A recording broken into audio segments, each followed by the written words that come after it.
기도하시겠습니다. 하나님 감사합니다. 우리를 깨워주시고 가장 먼저 하나님과 만나는 귀한 시간 주신 것을 감사드립니다. 호흡이 있는 자로 여호와를 찬양하는 기쁨을 주신 것을 감사드립니다. 세상에서 얻을 수 없는 참 평안과 위로를 얻는 이 새벽이 되게 하여 주시옵소서. 무화과 나무 잎이 마르고 포도 열매가 없으며 감람나무 열매 그치고 논밭에 식물이 없어도 나는 여호와로 인하여 즐거워하리라 고백한 그 하박국의 고백이 바로 나의 고백이 되게 하여 주시옵소서. 주신 것에 만족하며 복된 하루를 살아갈 수 있도록 인도하여 주옵시고, 오늘도 답답하고 괴로운 마음으로 주님께 나와 간구하는 하나님의 자녀들에게 놀라운 하나님의 응답을 허락하여 주옵소서. 예수 그리스도의 이름으로 기도 올리옵나이다. 아멘. 오늘 하나님의 말씀은 잠언 30장 1절부터 14절까지의 말씀입니다. 이 말씀은 야게의 아들 아굴의 잠언이니 그가 이디엘 곧 이디엘과 우갈에게 이른 것이니라. 나는 다른 사람에게 비하면 짐승이라. 내게는 사람의 총명이 있지 아니하니라. 나는 지혜를 배우지 못하였고 또 거룩하신 자를 아는 지식이 없거니와 하늘에 올라갔다가 내려온 자가 누구인지, 바람을 그 장중에 모은 자가 누구인지, 물을 옷에 싼 자가 누구인지, 땅의 모든 끝을 정한 자가 누구인지, 그의 이름이 무엇인지, 그의 아들의 이름이 무엇인지 너는 아느냐? 하나님의 말씀은 다 순전하며 하나님은 그를 의지하는 자의 방패시니라. 너는 그의 말씀에 더하지 말라. 그가 너를 책망하시겠고 너는 거짓말하는 자가 될까 두려우니라. 내가 두 가지 일을 주께 구하였사오니 내가 죽기 전에 내게 거절하지 마시옵소서. 곧 헛된 것과 거짓말을 내게서 멀리하옵시며 나를 가난하게도 마옵시고 부하게도 마옵시고 오직 필요한 양식으로 나를 먹이시옵소서. 혹 내가 배불러서 하나님을 모른다 여호와가 누구냐 할까 하오며 혹 내가 가난하여 도둑질하고 내 하나님의 이름을 욕되게 할까 두려워함이니이다. 너는 종을 그의 상전에게 비방하지 말라. 그가 너를 저주하겠고 너는 죄책을 당할까 두려우니라. 아비를 저주하며 어미를 축복하지 아니하는 무리가 있느니라. 스스로 깨끗한 자로 여기면서도 자기의 더러운 것을 씻지 아니하는 무리가 있느니라. 눈이 심히 높으며 눈꺼풀이 높이 들린 무리가 있느니라. 앞니는 장검 같고 어금니는 군도 같아서 가난한 자를 땅에서 삼키며 궁핍한 자를 사람 중에서 삼키는 무리가 있느니라. 아멘. 오늘은 잠언 30장 1절부터 14절까지의 말씀으로 나를 가난하게도 마옵시고 부하게도 마옵소서, 나를 가난하게도 마옵시고 부하게도 마옵소서라는 제목의 말씀을 함께 같이 나누고 기도하는 시간을 갖겠습니다. 여러분, 2023년 한 해가 다 마무리되는 마지막 주를 우리는 지금 살아가고 있습니다. 지난 한 해를 돌아보시면서 감사한 마음으로 살고 계십니까? 자족하면서 살고 계십니까? 주신 것에 만족하면서 자족함으로 한 해를 마무리하는 이번 한 주간이 되시기를 주님의 이름으로 부탁드립니다. 한경직 목사님은 자족하는 삶에 대해서 이렇게 말씀하셨습니다. 자족은 무엇이 많은 데서 오는 것은 아닙니다. 돈이 많다고 다 자족하는 인간이 되는 것도 아니요. 권력이 많다고 그리고 지식이 많다고 반드시 자족이 오는 것이 아닙니다. 알렉산더 대왕은 30대에 거의 온 천하를 정복하고도 더 정복할 데가 없어서 울었다고 합니다. 당시 헬라에 디오게니스라는 최고의 철학자가 있었는데 그는 외딴 산기슭에 살면서 밤이 되면 그 옆에 있는 한 큰 빈 나무통에 들어가 잤다고 합니다. 한 번은 알렉산더 대왕이 이 철학자를 방문하고자 그가 있는 산기슭에 올라와서 말하기를 당신이 뭘 원하든지 내가 다 이루어 줄 테니 무엇이든지 원하는 걸 말씀하시오 했답니다. 그랬더니 디오게니스가 감았던 눈을 딱 뜨면서 저는 아무것도 원하는 것이 없어. 다만 대왕께서 지금 내 앞에 계셔서 햇빛이 가리워지니까 조금만 비켜주십시오. 그렇게 말했다고 합니다. 알렉산더는 이 말에 큰 충격을 받으면서 급하게 자리를 비켜주었다 하는 이야기입니다. 자족은 외부에서 오는 것이 아니요 마음에서 오는 것입니다. 그러므로 천하를 얻고도 부족한 삶을 사는 이들이 있고 가난하여도 만족한 생활을 하는 이들이 있습니다. 사도 바울의 일생은 핍박과 환난과 궁핍한 것으로 점철되었습니다. 그러나 그는 스스로 증거합니다. 근심하는 자 같으나 항상 기뻐하고 가난한 자 같으나 많은 사람을 부유하게 하고 아무것도 없는 자 같으나 모든 것을 가진 자로다. 고린도후서 6장 10절 말씀이죠. 그리고 이 비결을 또한 말합니다. 어떠한 형편에서든지 내가 자족하기를 배웠노니 내가 비천에 처할 줄도 알고 풍부에 처할 줄도 알아. 모든 일에 배부르며 배고픔과 풍부와 궁핍에도 일체의 비결을 배웠노라. 내게 능력 주시는 자 안에서 내가 모든 것을 할 수 있느니라. 빌립보서 4장 11절에서 13절 말씀입니다. 사랑하는 성도 여러분, 세계 최고의 대왕이 방문한다 해도 흔들리지 않고 난 부족한 것이 없습니다. 다만 햇볕을 가리우지 말아 주십시오. 이런 당당함과 만족함을 가지고 살아가는 저와 여러분들이 됐으면 좋겠습니다. 사람을 보며 세상을 볼 땐 만족함이 없었네. 나의 하나님 그분을 뵐 땐 나는 만족하였네 하는 그 찬양의 가사처럼 사람에게서나 세상에서 만족함을 찾는 것이 아니라 만족의 근원 되시는 모든 만물 생명의 근원 되시는 우리를 부족함이 없이 채워주시는 우리 아버지 하나님, 그 하나님으로 인해 내 잔이 넘치나이다.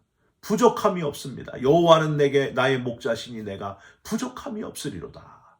그렇게 고백할 수 있는 만족함과 자족함을 얻은 자족함으로 살아가는 저와 여러분들이 다 되시기를 주님의 이름으로 부탁드립니다. 오늘은 잠언 30장입니다. 제가 잠언에서 제일 좋아하는 장이 바로 이 잠언 30장이에요. 하나님이 주신 것에 대해서 자족하면서 살았던 지혜자 아굴이 쓴 잠언이기 때문입니다. 잠언은 총 31장까지인데 잠언의 대부분은 누가 썼을까요? 솔로몬에 의해서 쓰여졌고 또 후대에 유다의 13번째 왕이었던 히스기야의 신하들에 의해서 재구성되어서 또 이렇게 구성이 되었습니다.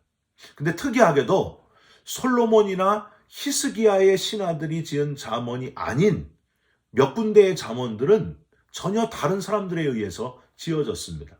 그래서 이름 없는 지혜자가 쓴 잠언이 잠언 22장 17절부터 24장 34절까지의 잠언이에요. 또 하나는 마지막 31장은 잠언 31장은 르무엘 왕이 지은 잠언입니다. 그리고 오늘 본문 잠언 30장은 아굴이 지은 잠언이다 하는 겁니다. 여러분, 우리는 이 아굴의 아버지인 야게나 오늘 잠언 30장의 저자인 이 아굴, 그리고 아굴로부터 가르침을 받은 여러분 1절 보시면 이디엘이나 우갈, 이 사람들이 누구인지에 대해서는 도저히 알 길이 없습니다. 다만 학자들은요, 이 아굴을 솔로몬 가까이에 있었던 사람이다. 그리고 솔로몬으로부터 잠언을 듣고 배운 지혜자 중에 한 사람이다 하는 것으로 추정을 하고 있습니다. 사랑하는 성도 여러분, 저와 여러분도 악한 사람이나 미련한 자, 어리석은 자 곁에 있지 말고 지혜자 곁에 있어서 아굴 못지않은 지혜자로 살아가시고 다른 사람에게 지혜를 전수해 줄 수 있는 그런 귀한 지도자들이, 지혜자들이 되시기를 주님의 이름으로 부탁드립니다. 여러분, 하나님보다 더 지혜로운 존재가 어디 있겠습니까?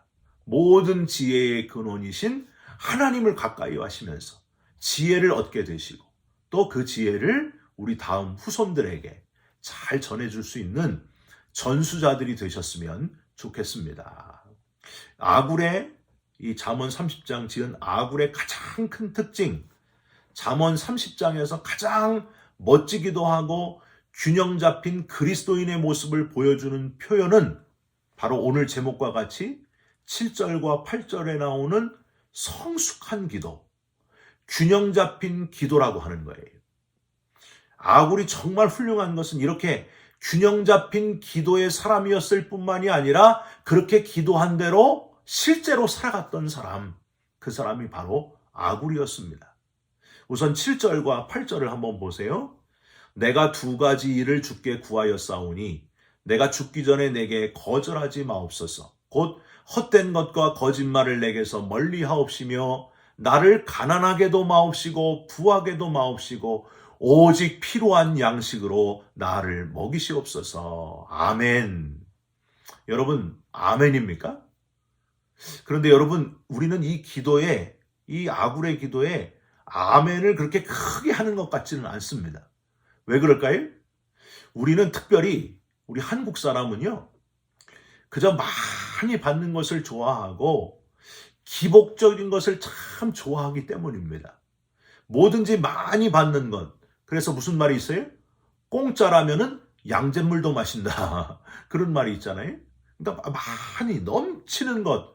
워낙 가난한 그런 시대를 살았기 때문에 많이 받는 걸 좋아하는 것 같아요. 그래서 여러분 한국 사람은 누가복음 6장 38절을 제일 좋아한대요. 주라 그리하면 너희에게 줄 것이니 곧 후히되어 누르고 흔들어 넘치도록 하여 너희에게 안겨주리라. 이 구절을 그렇게 좋아한대요. 여러분도 좋아하세요? 음식을 먹어도 요즘은 많이 바뀌었지만은 째째한 걸 이렇게 깨작거리는 걸 싫어하고 풍성하게 먹을 수 있는 부페를 참 좋아합니다. 저만 그런가요? 오직 필요한 양식으로 나를 먹이시옵소서가 아니라 이왕이면 하나님 남아도 좋으니 많이 주옵소서, 풍성하게 넘치도록 주시옵소서. 우리가 그렇게 기도한다는 거예요. 아굴은 많이 넘치게 받았을 때에 어떤 문제가 생기는지, 또 반대로 너무 적을 때에도 어떤 문제가 생기는지, 그 문제가 생긴다는 것을 직접 경험한 것 같습니다. 그래서 9절에 자세하게 설명을 하고 있어요. 9절 한번 보세요. 혹 내가 배불러서 하나님을 모른다 여호와가 누구냐 할까 하오며, 즉 너무 풍족하면 하나님 은혜를 다 잃어버린다는 거예요. 너무 많이 주신 하나님, 할렐루야, 하나님의 은혜입니다. 하나님 감사합니다. 더 감사합니다. 이러면 좋은데 하나님을 금방 잊어버린다는 거예요. 자기가 잘나서 많은 것이 주어진 줄 안다는 거예요. 사사시대에 하나님이 이방 나라를 들어서 이스라엘을 압제하고 치게 하신 이유가 뭐였어요? 이스라엘이 풍족해가지고 부유해져가지고 하나님을 잊어버렸기 때문이었습니다. 사사를 보내셔서 이스라엘을 해방시키시잖아요. 잠깐 동안은 하나님 감사합니다. 우리에게 풍성한 은혜를 베푸셨습니다 하고 너무 좋아하다가 또 금방 잊어버려요. 하나님을 떠나요. 그러면 또 이방 나라를 들어서 이스라엘을 치시는 하나님이셨습니다. 여러분, 까마귀 고기를 먹었는지 금방 나태해지고 하나님 은혜를 잊어버리는, 하나님을 나몰라라 했던 그 이스라엘 백성들의 모습, 그 모습이 바로 저와 여러분의 모습 아닙니까? 힘들고 어려울 때 하나님께 기도해서 하나님이 해결해 주시면 그때만 좋아해요. 그때만 막 뜨겁고 감사하고, 그러다가 또 생활이 편해지면, 풍족해지면 다 잊어버립니다. 신앙이 아주 또 냉랭해집니다. 너무 풍족하고 너무 많아져서 하나님께 부르짖지도 않고 배부르고 등 따셔져가지고 하나님과 상당히 멀어져 있는 분 혹시 있습니까? 가장 하나님께 열심히 기도했고 하나님과 가까워졌던 때, 그때를 다시 기억하시고 그때로 회복되시기를 주님의 이름으로 부탁드립니다. 이제 9절 뒷부분도 보십시오. 혹 내가 가난하여 도둑질하고 내 하나님의 이름을 욕되게 할까 두려워함이니이다. 너무 가난한 것도 부족한 것도 또 문제가 된다는 거예요. 너무 없으면 감사도 없고 만족하지 않으며 부정직한 행동을 해서 죄를 지어 하나님의 영광을 가리울 수도 있다 하는 겁니다. 너무 가난한 것도 문제다. 저는 이 부분만 읽으면요, 제 어머님이 하셨던 말씀이 자꾸 생각이 납니다. 아들, 이 목사, 맨날 거지처럼 밥 얻어먹는 목사가 되지 않게 조심해라. 옛날에는 목사님들이 가난했기 때문에 정말 가난해서 그랬다고 치더라도 요즘은 그렇지 않지 않느냐. 음식 먹으면, 식당에 가서 음식 먹으면 에헴 하고 가만히 있지 말고 다른 사람 밥값 내겠거니, 성도가 밥값 내겠거니 그러지 말고 네가 빨리 가서 내라. 그래야 좋은 목사다. 너무 많이 베풀어주는 성도님들, 그 사랑에 익숙해지면 그저 다른 성도님이 사시겠지 하고서 마음이 그렇게 된다는 거예요. 누구 걸 바란다는 거예요. 제가 정말 그렇게 되더라고요. 빨리 가서 음식값을 내야지 자꾸 얻어먹기만 하면 거지 근성이 생긴다. 그 어머님의 말씀이 자꾸만 기억이 납니다. 너무 부해서 하나님을 잊어버리거나 너무 가난해서 하나님의 이름을 욕되게 하는 것 둘 다 바람직한 것이 아니니, 하나님, 저를 가난하게도 마옵시고 부하게도 마옵시고 적절하게 채워주옵소서. 오직 필요한 양식으로 나를 먹여주옵소서. 이게 바로 성숙한 그 아굴의 솔직하고 진심을 담은 기도였다고 하는 겁니다. 사랑하는 성도 여러분, 주시옵소서만 많이 하는 기도를 이제는 좀 줄이시면서 감사합니다를 많이 하는 기도가 늘어나는 저와 여러분이 됐으면 좋겠습니다. 그러니까 의도적으로라도 하나님께 감사할 것을 많이 생각하면서 기도하시길 바랍니다. 그러면 주시옵소서가 줄어들고 감사할 것이 넘쳐나는 거예요. 우리는 이것도 주시고 저것도 주시옵소서 하는 일반 종교가 아니지 않습니까? 일반 종교는 가서 이거 달라고 저거 달라고 빌고 절하고 그게 일반 종교잖아요. 우리는 그게 아닙니다. 나를 너무 사랑하셔서 이미 내게 주신 것이 너무 많습니다. 나를 구원해 주신 것만으로도 완전히 충족하는 그 놀라운 구원의 사랑을 받은 사람들이 바로 저와 여러분들 아닙니까? 날 구원하신 주 감사, 장미꽃 가시 감사, 헤쳐나온 풍랑 감사, 모든 것 채워주셨던 하나님 앞에 감사할 것, 이루 헤아릴 수 없이 많지 않습니까? 여러분, 하나님께 달라고만 하는 기도는 이제 좀 줄어들고 하나님께 감사하는 기도가 많아지시기를 주님의 이름으로 부탁드립니다. 그래서 감사의 기도로 인해서 우리 기도가 꽉 채워지기를, 감사가 넘쳐나는 기도의 사람, 성숙한 기도의 사람이 되셨으면 좋겠습니다. 아굴이 정말 훌륭한 사람이라고 하지 않을 수 없는 것은 이렇게 성숙한 기도를 드린 것 말고, 이렇게 성숙한 기도가 나오기까지 우선 그가 가진 신앙의 기초가 겸손하고 견고했다 하는 걸 우리는 알아내야 됩니다. 여러분, 2절 한번 보세요. 아굴이 얼마나 자기를 비천하고 미련한 자로 여겼는지 확인할 수 있어요. 2절 보세요. 나는 다른 사람에게 비하면 짐승이라. 우리는 짐승이라 그러면은 근육 막 2두박근 3두박근 식스팩 있는 사람이 짐승, 짐승남이다 막 그러는데, 여기 표현은 그게 아니에요. 이성이 없는 짐승, 아주 먹는 것에만 치우치는 본능적인 천하디천한 짐승이란 표현입니다. 그래서 아굴이 나는 본능에만 치우치는 욕심 많은 그런 존재입니다 하고 자기 자신을 지금 표현하고 있는 거예요. 내게는 사람의 총명이 있지 아니하니라. 3절에도 나는 지혜를 배우지 못하였고 또 거룩하신 이를 아는 지식이 없거니와. 여러분, 학자들은 아굴이 쓴 이 잠언 30장을 보고 감탄을 아끼지 않았습니다. 솔로몬 못지않은 지혜자다. 지혜자 중에 지혜자가 쓴 잠언이 바로 30장이다. 이렇게 평가를 하는데, 아굴은 정작 철저하게 자기 자신을 낮추어서 나는 짐승입니다. 나는 아는 것이 없는 미련한 존재입니다. 그렇게 표현하고 있습니다. 사도 바울도 그랬잖아요. 나는 죄인 중에 괴수입니다. 사랑하는 성도 여러분, 저와 여러분도 하나님 앞에 가면은 내세울 것이 하나도 없는 사람들입니다. 뭐 가방끈이 길고 무슨 권력을 했고 무슨 장이었고 그게 뭐가 중요해요. 하나님 앞에 가면 아무것도 아니라는 거예요. 우리는 그저 미련하고 죄 많은 존재일 뿐입니다 하고 하나님 앞에 용서받은 죄인일 뿐입니다 하고 고백할 수밖에 없다고 하는 것. 은혜라고 밖에는 표현할 길이 없습니다. 은혜 받은 것 자랑하시고 구원받은 것 자랑하는 저와 여러분들이 됐으면 좋겠습니다. 갈라디아서 6장 14절에 그러나 내게는 우리 주 예수 그리스도의 십자가 외에는 결코 자랑할 것이 없으니, 이 고백이 바로 저와 여러분의 고백이 되시기를 주님의 이름으로 부탁드립니다. 또 하나 4절부터 6절을 통해서 아굴이 얼마나 하나님을 인정하고 자랑하고 의지하면서 살았는지를 깨달으시기 바랍니다.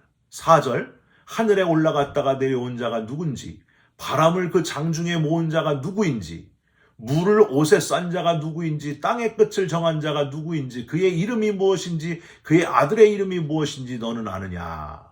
가장 큰 감탄의 표현이에요. 너무 커서 그 길이를 알 수 없고 그 깊이를 다 헤아릴 수 없는 전능하신 하나님에 대한 표현. 하늘에서 내려오신 분이시고 바람을 모으시는 분이시고 물을 주관하시고 땅의 끝, 온 만물의 끝까지 다스리는, 너무 커서 그 이름으로 규정이 안 되는, 그 이름을 알 수 없는 분, 그분이 바로 하나님이시다. 2절과 3절에 나는 짐승만도 못한 존재입니다. 그렇게 표현한 그 아굴의 표현하고 여기 지금 4절부터 6절까지 너무나 커서 우주 만물을 다스리시고 우주 만물을 주관하시는 분, 우리는 한계 있는 존재이지만 하나님은 한계가 없는 하나님이십니다. 너무나 대조적으로 이렇게 표현하고 있는 아굴의 모습을 우리는 여기서 발견할 수 있습니다. 이렇게 겸손하고 하나님이 누구신지를 제대로 알았던 아굴이었기 때문에, 인생의 주인이 바로 하나님이심을 깨달았던 아굴이었기 때문에 하나님, 나를 너무 부하게도 마시고 나를 너무 가난하게도 마옵소서. 오직 하나님 한 분으로 만족하고 주신 것에 자족하면서 살게 하여 주시옵소서. 그렇게 성숙하게 기도했고 정말 그렇게 살았던 사람이 바로 아굴이었다고 하는 겁니다.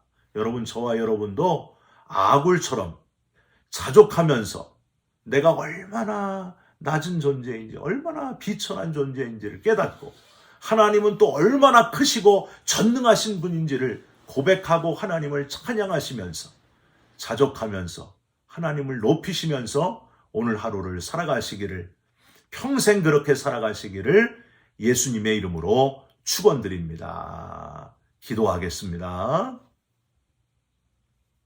하나님, 나의 연약함과 부족함, 그리고 하나님의 크심을 늘 깨닫고 살아가는 우리 모두가 되게 하여 주시옵소서. 이미 주신 것이 너무 많습니다.